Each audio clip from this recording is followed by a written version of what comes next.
Bienvenue dans un nouvel épisode de Et si, une mini-série faite maison où on ouvre les champs des possibles. Et si mon corps, quand il est malade, en fait, me transmet une information? Et si mon corps conservait chaque moment, chaque instant, chaque blessure au fond de mes gènes? Et si cette hypothèse était vérifiée par la science? Cela s'appelle en fait l'épigénétique.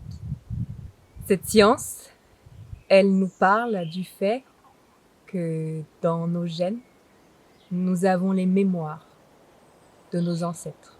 Et lorsque nous naissons, nous pouvons être plus sensibles à différentes molécules de par nos ancêtres et ce qu'ils ont vécu. Et si on allait plus loin et que ces mémoires se répètent en nous, au-delà des traumas, au-delà des maladies qui peuvent se transmettre, elles aussi, se déclarer peut-être du jour au lendemain sans que nous comprenions vraiment pourquoi.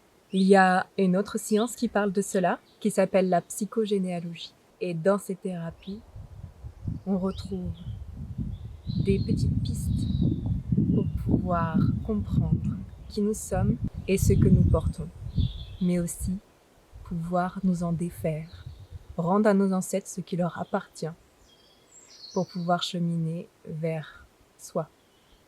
Et comme j'aime bien donner des exemples, en voici un. Un jour, j'ai rencontré une femme qui m'a dit qu'elle avait été opérée de la thyroïde exactement au même âge et à la même période de l'année que son père, pour deux raisons totalement différentes, mais le corps avait une mémoire qui passait par cet endroit et se répétait encore et encore jusqu'à être vue, comprise et libérée. Et si notre corps nous communiquait ses mémoires, alors qu'en ferions-nous? Ici, les maladies étaient en fait des mots qui nous alertaient sur ce que l'on a pu vivre, soit ce que ses ancêtres ont pu vivre. Alors notre lien à ce corps de matière serait certainement différent. Pour celles et ceux que ça intéresse, les messages des maladies, je vais vous mettre un petit lien pour aller explorer. Ça donne pas toutes les réponses, mais ça peut vous donner des petites pistes. À bientôt.